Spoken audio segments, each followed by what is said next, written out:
I will be forever the myth. You're the king of kings, There's always a pecking order. The little packers never mess with the big packers. So I'm a rooster, and he's a chicken, so to speak. Episode 3, Season 1 of the Bodybuilding Legends Podcast is brought to you by Redcon 1, Old School Labs, Six-Pack Bags, and Florida Alternative Medicine. All right, welcome everybody to Episode 3 of Season 1 of the Bodybuilding Legends Podcast. My name is John Hansen, and we are continuing our discussion about the 40th anniversary of the movie Pumping Iron. And our guest today is Mr. High Energy himself, Mr. Bill Grant. Bill was one of the top bodybuilders in the 1970s, and he trained at Gold's Gym out in Venice, California, the original Gold's Gym, alongside Arnold Schwarzenegger and Franco Colombo and Ken Waller and Danny Padilla and a lot of the other guys. So Bill was actually one of the very few that was in both the book and the movie Pumping Iron. You could see he was mentioned in the book, and there's a couple of pictures of him in the book. And he was also involved in the movie slightly, but he was around during that time. So we're going to talk to Bill. I think Bill turned 70 years old this year, and he's still in amazing condition. He's still got those big, massive biceps. And Bill, like I said, has so much energy. We're going to have a great talk with Bill Grant. And I want to mention that this episode of Bodybuilding Legends Podcast is brought to you by Redcon 1. And Redcon 1 believes in working hard to achieve your goals. They have their premier clinically dosed pre-workout Total War, and that's the perfect companion to your workout to give you that extra push to break through your mental and physical barriers. And they also have the revolutionary MRE, the only whole food complete meal replacement with protein coming from salmon, chicken, beef, and eggs, and the carbs from sweet potatoes and oats. And it also includes 10 grams of fat from MCT oil. This is the best tasting complete meal you will ever have. So go to redcon1.com and try the very best sports nutrition has to offer. Redcon 1, the highest state of readiness. And as a favor to the show, you can enter the discount code LEGENDS and get 15% discount off your order. We're also brought to you by Old School Labs, who makes uncompromisingly premium supplements. Old School Labs draws on the wisdom of the golden era of fitness and bodybuilding to offer unique supplements to the discerning athlete. Old School Labs is the only brand that I use, trust, and associate my name with, and it's a brand that I personally use to win in the Masters Natural Mr. Universe competition and many other contests. I personally use the Old School Labs Base and Burn. The Burn is a great fat burner, and the Base is a good multivitamin. And I use their Old School Labs Build and Mass right before my workout as a pre-workout drink. As a sponsor to the show, Old School Labs is giving you 12% off your purchase. Just go to oldschoollabs.com and use the code LEGEND12 at checkout, and you will get a great discount on any supplements that you order. Old School Labs, supplements that make sense.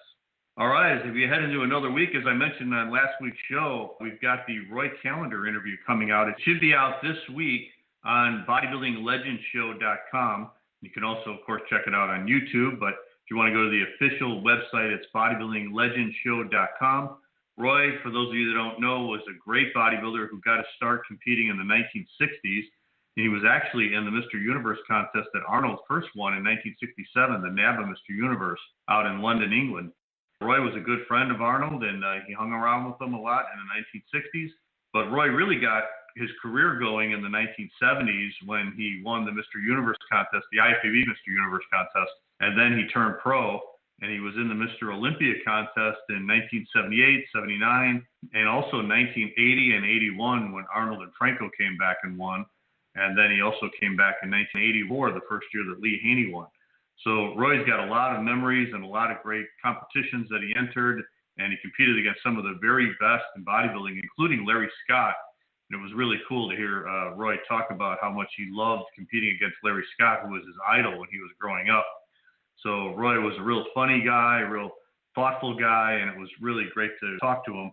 And we've got some great photographs to go along with the video. So when you watch the video, you'll be able to see some old photographs of Roy, and plus some of the shots of when he was at his absolute best.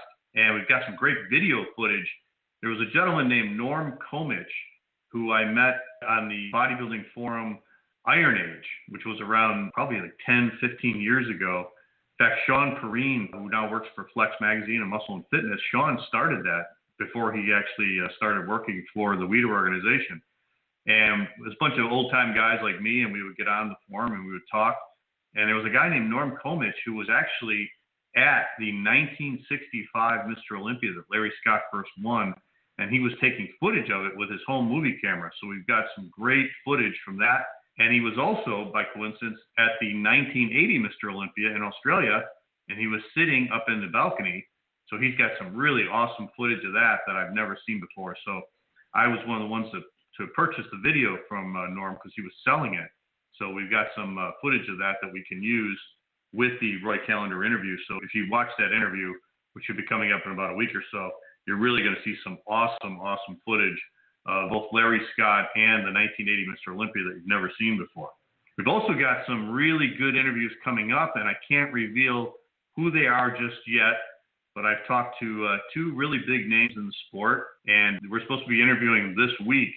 So if that goes through, I don't want to jinx myself, but if it goes through, I will let you guys know on next week's podcast who those upcoming Bodybuilding Legends interviews are going to be with. But we got some really good names coming up in the future. So I hope you guys stay tuned to the website and watch us on YouTube and really support these Bodybuilding Legends interviews. I love doing them, and I know a lot of people like seeing them. All right, we're also brought to you by Six Pack Bags. Six Pack Fitness creates iconic meal management bags and healthy, competitor-friendly hot sauces and accessories geared toward anyone from the serious athlete or bodybuilder or CrossFit or fitness enthusiast. These are bags where you can carry your own meals, you can pack your protein drinks, you can pack your supplements, your utensils or anything, and you can pack them with. You have to bring your meals for the day, whether you're going to work or school, or you're going away for the weekend and you want to bring your meals with you. They are really, really awesome. So go to sixpackbags.com and you can use the promo code LEGENDS10 and you'll receive 10% off your total purchase. Yeah, we're also brought to you by Florida Alternative Medicine, where age is just a number. If you are feeling low in your energy and you want to get your hormone levels checked out so you can maximize your potential, then come see the experts at the Florida Alternative Medicine and Weight Loss. They have a certified and knowledgeable staff that will work with you to help you achieve your goals. They have a wide range of services that ensure you'll not only look and feel amazing, but they're comfortable knowing they're there for you every step of the way, and they have very competitive pricing. They will help anybody, not just in the Florida area, but anybody across the country. So give them a call for more information and experience firsthand what sets Florida Alternative Medicine apart from the rest. You can go to their website at opushealth.org. That's OPES health.org. Or if you want to call them directly, call 813-906-6737 and use the promotion code LEGEND for a free consultation, and you get 20% off any package. That's opushealth.org, Florida Alternative Medicine.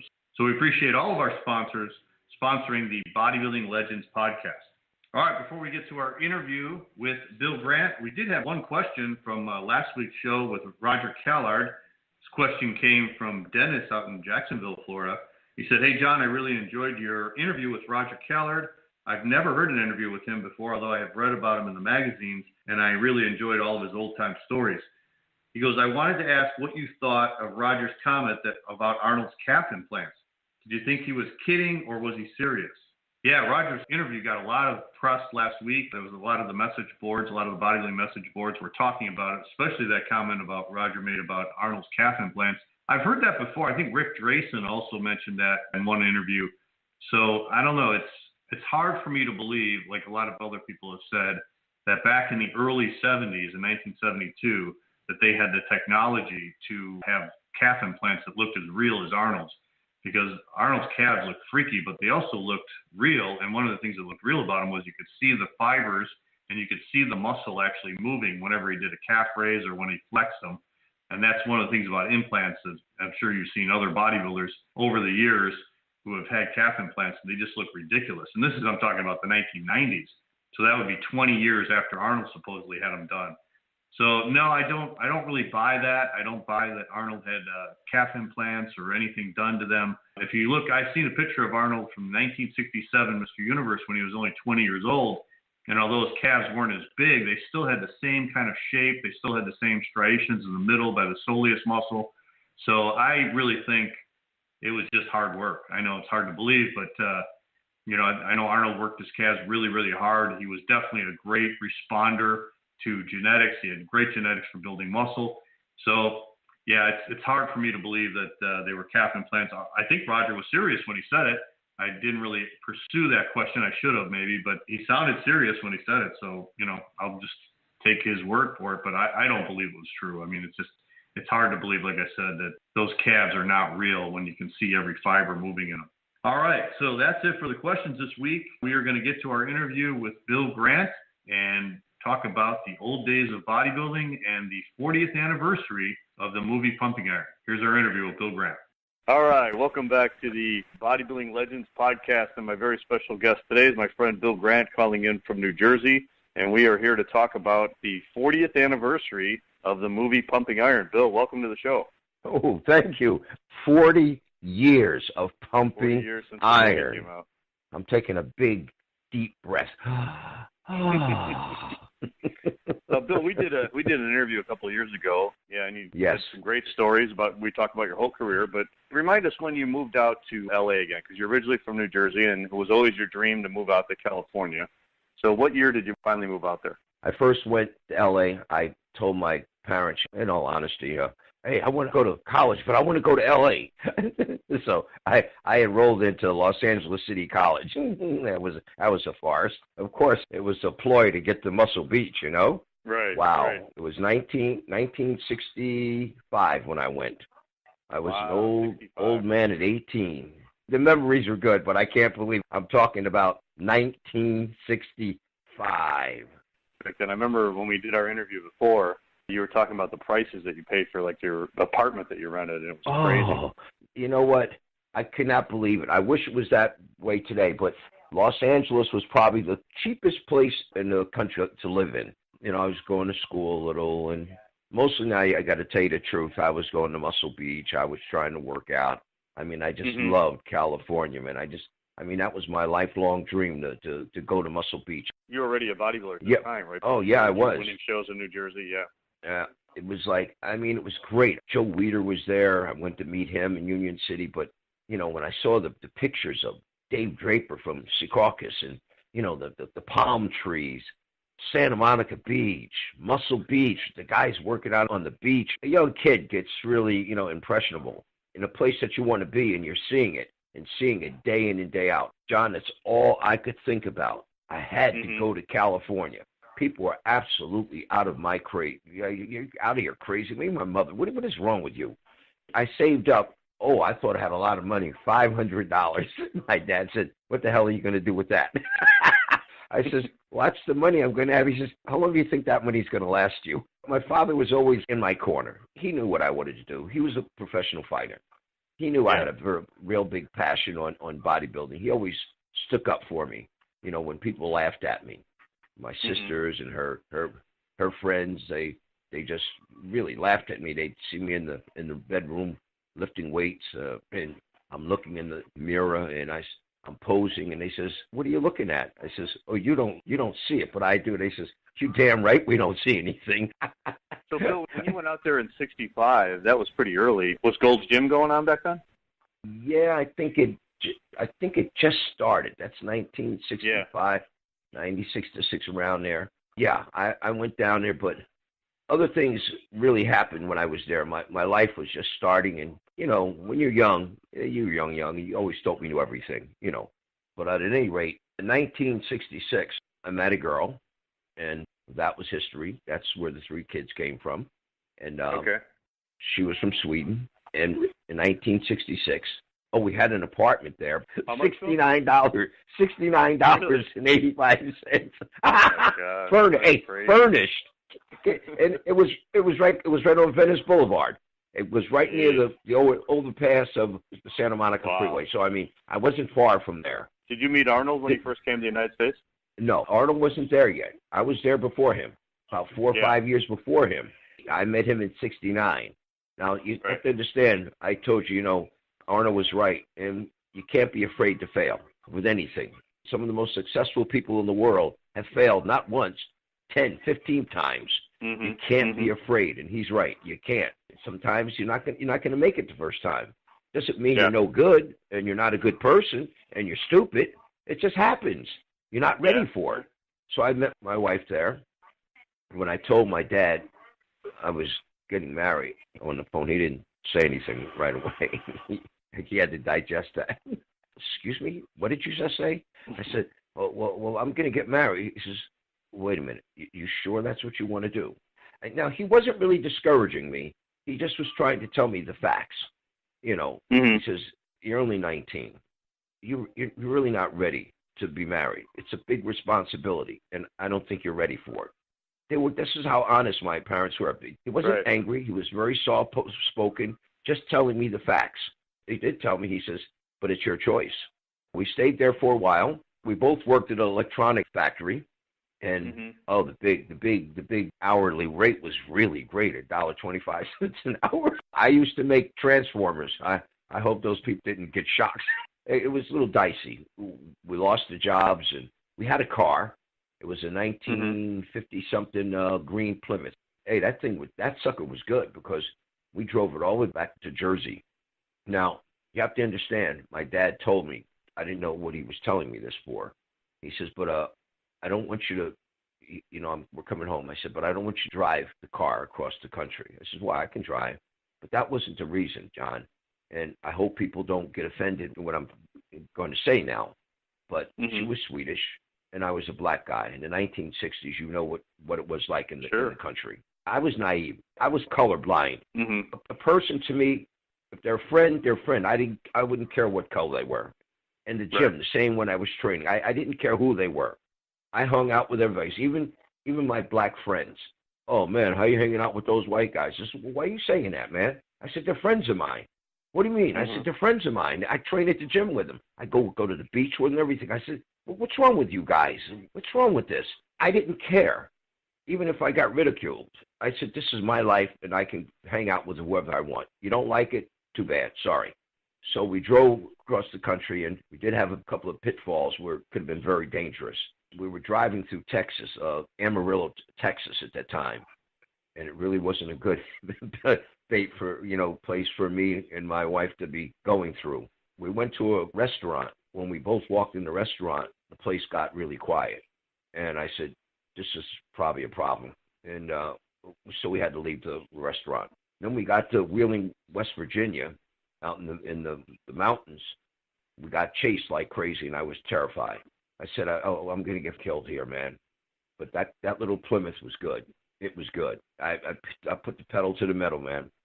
I was really disheartened about that. I says, why? What did I do to anybody? Why would anybody want to harm me and my wife? What do we do? We're not doing anything wrong.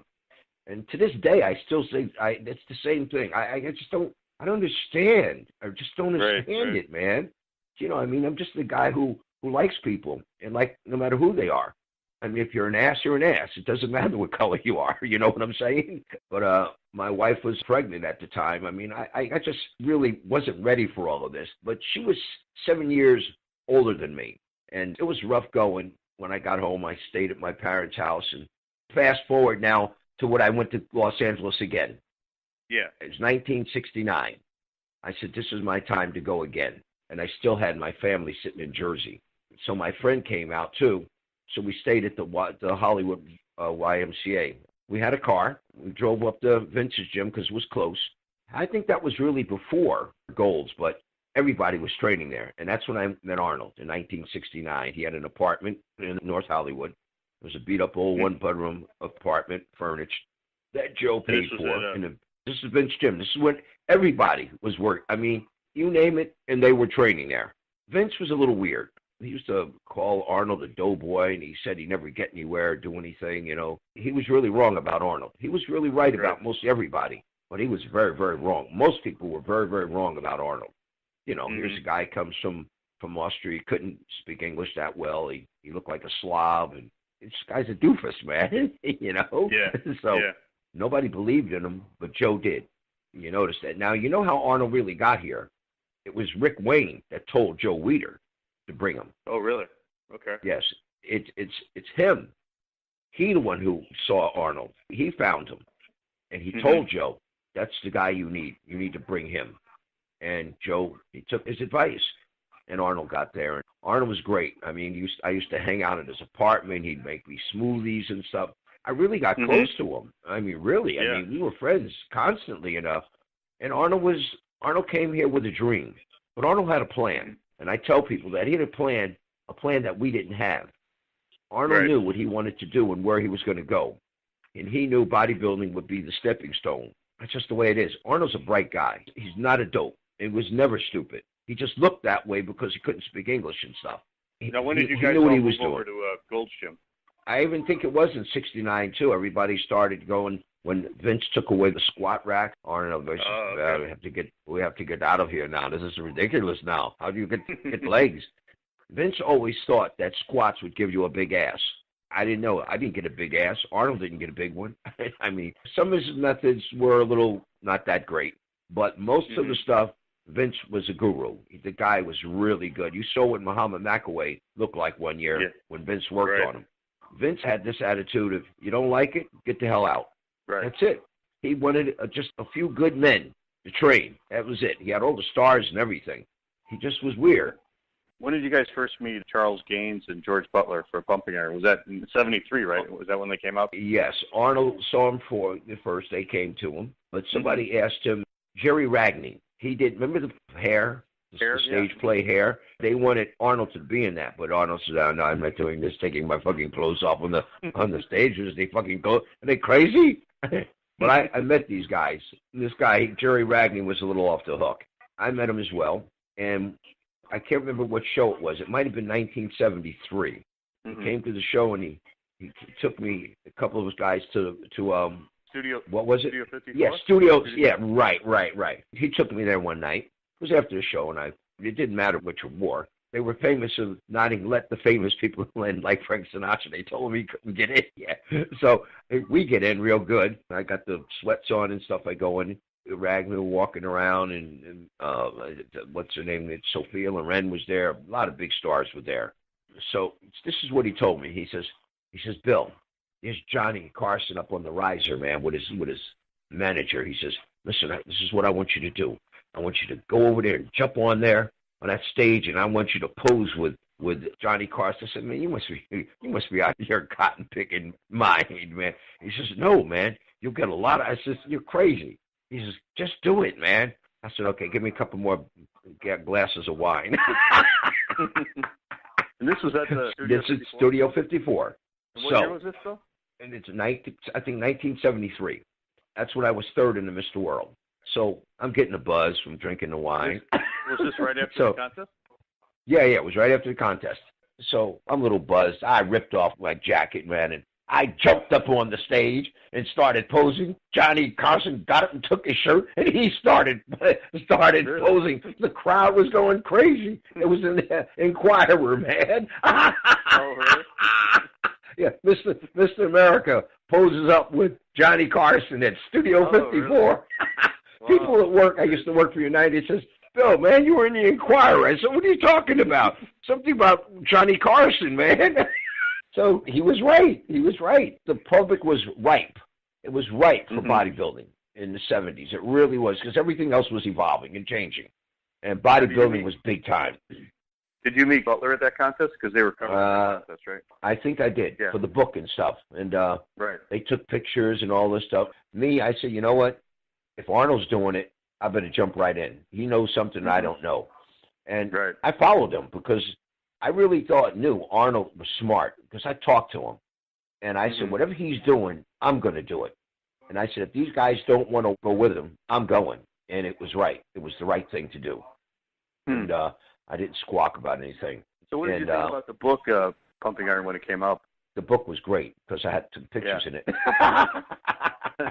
But no, it was really good. It captured the public's eye. Yeah. That is when I got my second girlfriend. I was already now dispersed from my first wife. She saw me in the magazine, and she was kind of an artist, and she saw my abs. She just had to meet me.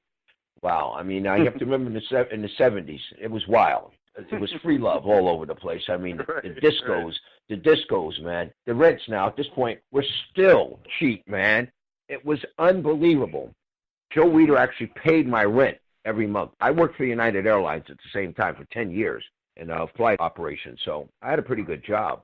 I got this apartment right on the beach, just about. It was a studio apartment. It wasn't furnished, but it had wall-to-wall carpeting. It had a fireplace, dishwasher, the whole thing. Now, remember, I could see clearly right to the sea, to the ocean. It was $180 a month. Wow. You said Joe Weider was paying your rent, Bill? Yeah, he gave me $200 a month. This is what he did with us. The only thing you do is write an article every month with Rick Wayne. Oh, okay. Mm-hmm. You go up, you talk, $200. I thought that was, okay, that was cool. Paid my rent. Yeah. And I had a job as well, and I was getting paid well there, too, at the airport. So it was good for me. At that time, you remember Manny Perry, right?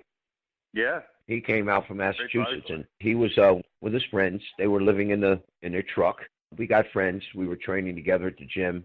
And I said, listen, Manny, I can help you guys out, but only one other guy can come, stay with me in the house. I don't have any much room. So I had Manny come up, but I didn't discard these guys. I said, you can put your truck underneath the building. I'll give you the key to my apartment so you guys can come up and eat, take showers, and, wash we had a laundry room. You can wash your clothes, the whole 9 yards. That's just the kind of guy I was. And I was like that since I was 15. My mother used to always tell me, you befriend anybody you see. I said, that's just the way I am, Mom. That's just the way it is, And I didn't mind helping them. In 74, Bill, you had a good year, right? Because that's the year you won the Mr. World contest. Exactly. And that was same night they had the Mr. America and the Mr. Olympia also. Mr. Olympia, the America. It was a clean sweep of Gold's Gym, but I'll attach something else to that, too. Sergeant Brett would come here every year. So this year he was out there. And you've probably seen the pictures of him posing with my cats next to me, doing the most muscular. And he had that look on his face. But he came in here, it's like when you're an athlete, you don't go to the opponent's house and start talking smack to him, man, He came here and he says, oh, man, he says, man, my guys are going to wipe you out. I said, man, dude, you better cut that crap out. They ain't beating me with nothing. And I says, come over here. Come over here. I want to show you something. So I ripped off my shirt. Mike Hansen was on one side and Serge was on the other side. If you look at the picture, look at his face when he saw me. This is like 5 weeks before the show. You could see like, oh, man. I said, your guys ain't got a chance. I'm going to blow them out. How dare you come to my house and tell me your guys are going to wipe me out? Okay, we're going to see about that. And, of course, you know what happened at the show. Right. I won best chest, best back, best arms, best abs, most muscular. I was second in best legs. Oh, and I won at the same time. I says, how about that, Serge? What happened to your guys? They got zilch, man. Yeah, he didn't say anything. He walked away. Hey, he put a fire under my ass, man. Who did you beat in that contest? Ed Corney. And, Ed Corney was 44 years old at that time. Wow. Can you imagine? That's amazing. Wait a minute. That was 1974. He was already 44 years old. Right. I beat all the French guys, and everybody else was there. There was quite a few guys. I can't remember them all, but they were good. And I wiped them all. That was my best. I think that was our best for all of us, even Arnold. Look at those pictures from 1974. Oh, yeah. Bob Saul. I think we all peaked in 1974. Not like we got worse, but that was the pinnacle of what we were at. And it was great. Right. I couldn't believe it, man. It was a clean sweep. Gold's Gym won the America, Olympia, in the world. Wow. Everybody now wanted to go to Gold's Gym, man. That Mr. World contest, that qualified you for the Olympia the next year, right? Yeah, exactly. It was fantastic, man. I mean, it was like, let's put it this way, John. It was my dream come true. Yeah, if you can believe it, you can achieve it. Now, remember, I started, John, for the ones out there who are going to be listening to this, probably don't realize, I was 4'9", 110 pounds at 14 years old. I was the smallest guy in high school. And nobody. They said, you don't have a chance for anything, man. Sports, nothing. I just blew up. But you know what? That was the catalyst that made me train. That negative stuff. And I just pulled it right in and used it for energy. How old when you won the Mr. World? Let's see. 1974. I must have been about 25. It was a dream come true. I mean, I started bodybuilding at 14, so maybe like let's see, 12 years later, I finally got there. I mean, I keep telling guys even today, I says, hey, man, you don't just go into the gym and the next year you're gonna win all the big titles. It's not gonna happen. You're gonna fail a couple of times. That's why I'm saying, like Arnold said, you can't be afraid to fail. Right. You get beat. I got my asses kicked a couple of times, but you can't say it's done. I've seen guys that are really good, and because they lost, they finished. Yep. They didn't want to do it anymore. See, for me, that wasn't it. Every time I lost, sometimes maybe it's nice to lose because I'd really trained, man. I mean, 1973, when I was third, Ken Wilder won the world, Dennis Torino was second, and I was third. I was pissed. There was no hate between us. We'd all go out and eat and hang out. But I said, oh, hell no, man. No way. It's mine next year. It's going to be mine. Man, I trained all year, and I had Eddie Giuliani was my training partner. Even after that, and after Pumping Iron, now you have to remember, Hollywood was obsessed about bodybuilding. I mean, we all were. Matter of fact, I think I was in television shows before Arnold and any of those guys. Let's go to 75, Bill, because that's the summer that George Butler came to California, and he started filming the movie Pumping Iron. And you said that you talked to him about you guys getting paid, right? Because you said you wanted to get paid like an extra in a movie would get paid, right? Yeah, well, right. Now, see, that's where a lot of footage that I had, they cut it off. They got pissed. Listen, my mother always told me, said, if something's not right, you got to stand up for yourself. That wasn't politically correct. I was pissed. I said, why is Arnold getting all the money and we're getting nothing? And it was a big thing. And all of a sudden, he gave us the money. But, okay, we're going to cut out shit from Bill Grant. They were pissed. Did you talk to George Butler? Oh, I still talk to him. Yeah. Did you talk to him then when he was filming it? Oh, yeah. I told him. I asked him. I told him, I said, why is Arnold getting all the money? How come we're not getting paid? I said, remember, you can't have a movie with just a star with no extras and with no cast of characters. I was right. I knew I was right. I mean, it wasn't right to not give us anything.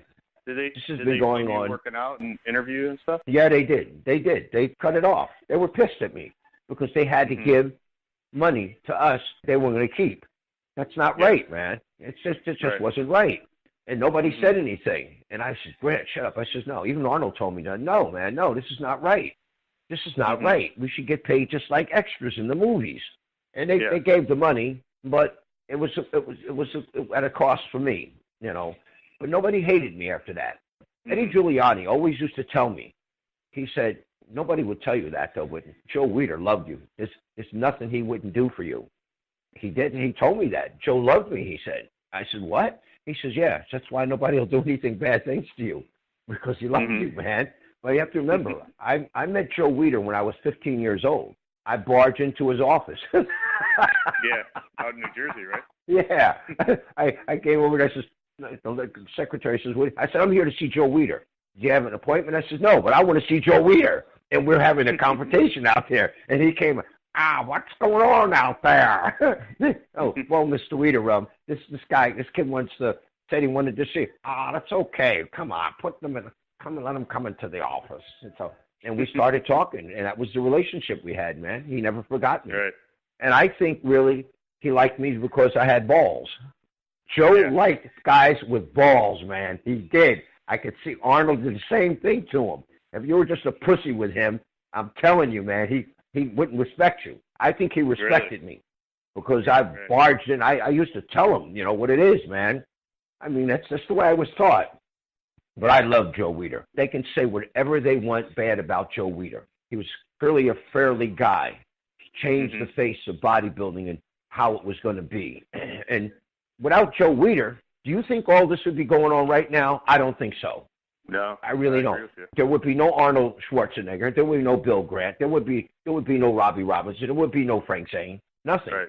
Talk about that trip to South Africa, Bill, because that was a big move. That was a really big event in bodybuilding. They brought the Olympia and the Universe over to Pretoria, South Africa.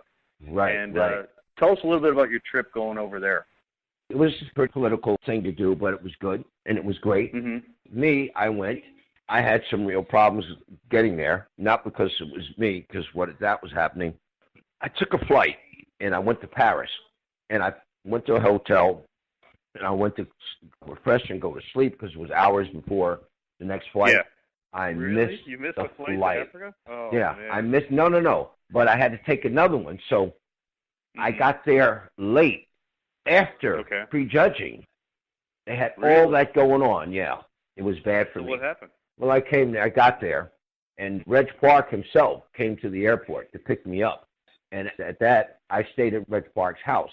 He was so nice to me. And when I got there, I says, Reg, I got to go to the bathroom. He says, Bill, I don't think you want to go to the bathroom here because the bathroom for you wouldn't like it. And I don't like it either. But wait till you get to my house. He had a beautiful house. He had a swimming pool. They treated me like a god, really. It was so nice, man. The guy, they can say what they can say about him being in South Africa. The guy was great. He treated me so good, man. I can't say better things about him and his family, how they treated me the whole time I was there. I stayed a week at their house.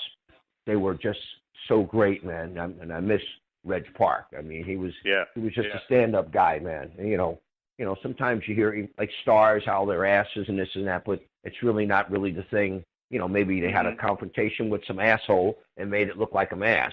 The guy was great. He was really, really good to me, man. And I loved it being there. And he got really pissed off at one thing. He wanted me to be a judge at the Mr. South Africa contest, but they wouldn't let me do it. And he was pissed. He was really angry about that. He scolded him. He says, what the hell is wrong with you people? This guy is a champion bodybuilder. He's a bodybuilder. Why shouldn't he be judging? Well, Reg, the guy, he's a black guy. We can't. Oh, he was pissed. Yeah. But anyway, he stood up for me. He's a stand-up. He was a stand-up guy. He really was. The whole family was like that. What happened in the contest in '75? They prejudged me, but it didn't really count. They did it in the hotel room. It was sad. By myself. I mean, it was sad because it was my fault. Listen. The onus is on me. I have to take the responsibility for that. I missed the flight. I can't blame any of them guys. So I want everybody to know it's nobody else's fault but my own. Right. I missed the damn plane, so I have to take responsibility for that.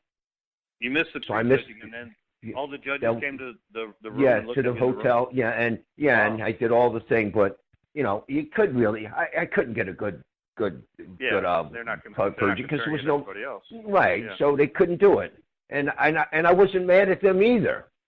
And they told me, a lot of them. They says if you'd have got there earlier, the outcome could have been a little bit different, but you weren't there, and I don't blame you.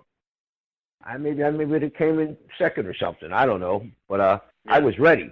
I was in shape that year. Franco was it's okay. First and Corny right. Second, right? Yeah. So. How was the rest of your experience out there during that trip?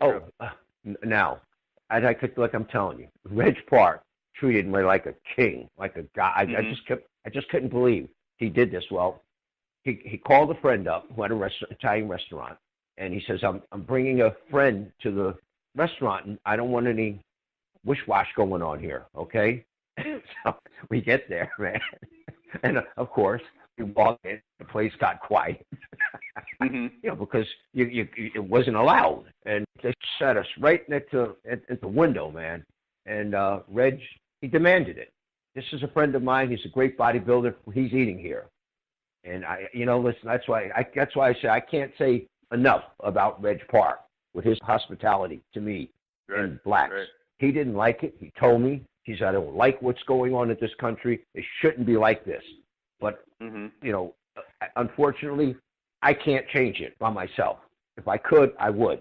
But as far as you're with me, you're part of me. And this is it, okay? So you don't have to worry about anything because you're with me. And I told everybody the story, and I'm telling everybody right now about that. So the whole world who listens to this, they can know that Reg Park is a stand-up guy. He stuck up for me, and he stuck up for everybody else. So that's great. They can never come to my face and say, "Oh, Reg Park was a racist." I'd slap him. I would, because you don't even know what you're talking about. You don't even know the guy. You weren't even there. You never seen that guy. You don't even know what he is like. How can you say he's this and that? And what, you heard something, somebody say something, or you read it in a magazine? Come on, please.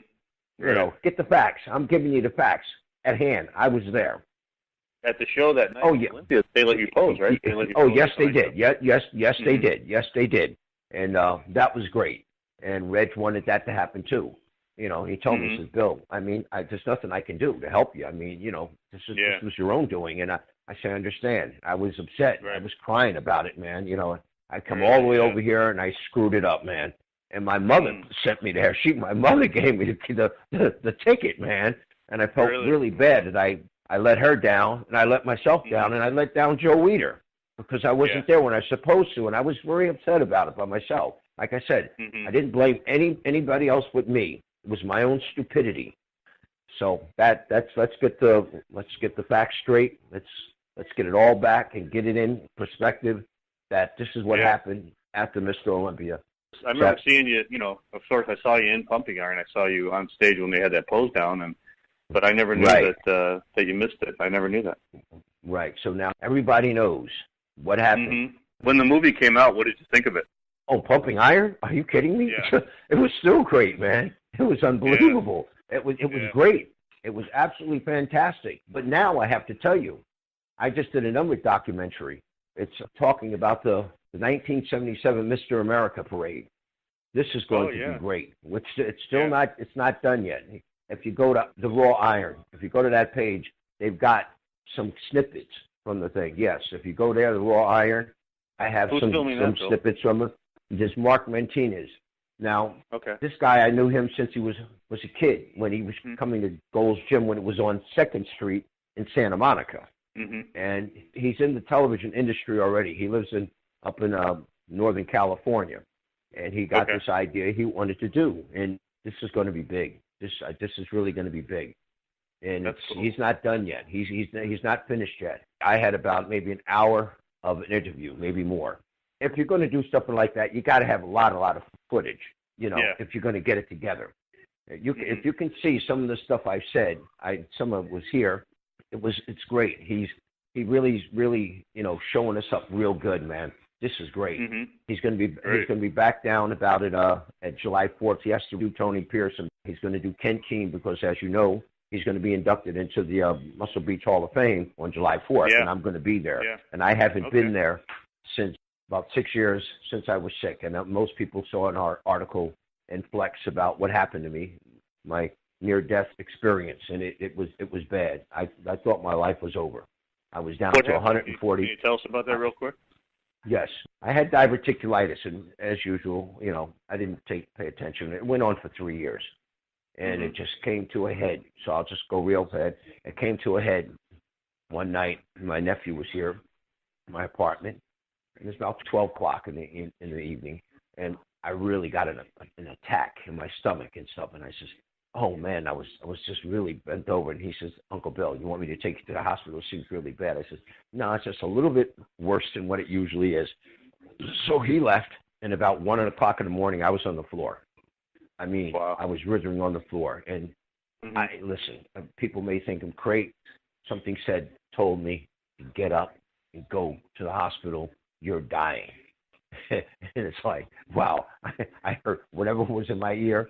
I got up and I drove myself to the hospital. Can you imagine? I was all sponged down, and about 60 miles an hour I'm riding to the down on regular streets to get to the hospital. My doctor was there, and I told the doctor, I says, Doc, I said, I feel like I'm dying. You know what he told me? He says, you are dying. You need surgery right now. He had a team of guys. He started screaming, come on, get ready. We need to get this surgery's got to go. And then the doctor had to do it. He had to cut 6 inches of my colon out. That's how bad it was. I survived that. That weight is up. Now, right now, I'm almost 190. I think people are going to be very, very surprised when they see me now. I'm getting even bigger constantly. And they can say what they want. I'm 70. When I was in Finland, I had a couple of shots of my bicep. I don't know why my body is responding like this. It's unbelievable. People that I know, they can't believe at 70 that I have this thickness in my biceps, and it's still like there. And at 70, I don't have a magic bullet, and I'm not going on anything. I said, hey, Bill, what are you taking? I says, I'm not taking anything, man. Only thing I can truly tell you, These are some things I'm taking. Makuna, Rishi, Mackie, and Shilajit. But also now, I want to tell you real now, Bill Grant is coming out back. Remember my creatine cocktail? Mm-hmm. Well, everybody out there, get ready. It's coming back. I'm working with another company called RTN Nutrition. I train the owner. He likes the idea. We collaborated together. That under the RTN name, it'll be Bill Grant's creatine cocktail again. It's ready. I'm doing some little promotions right now, not definitely saying what's going on. I think it's going to be a good idea because people who took the product, they says, wow, you coming back? I says, yeah. They said, yeah, it was great. It was the best drink I ever had. So just wish me well with this, and I want everybody to know that this is going to be out there. Jimmy says, Bill, you're growing all the time. I says, this is what I'm doing. But I did also I kicked up my calories, and I'm training a lot heavier than I was before. So I'm just thinking about what I did way back in the day. What did you do to get big back then? So, you always go back to what works. Frank Zane used to have a journal. I didn't have a journal, but the journal was in my head. Yeah. So I says, Bill, just do what you did before, and it'll work. And yes, it's working. John, I feel so good. I feel like I'm 30 years old. I'm serious. Everybody has to understand. Age is just a number. It doesn't mean anything. It just documents how long you've been on this planet. I'm still in my 20s.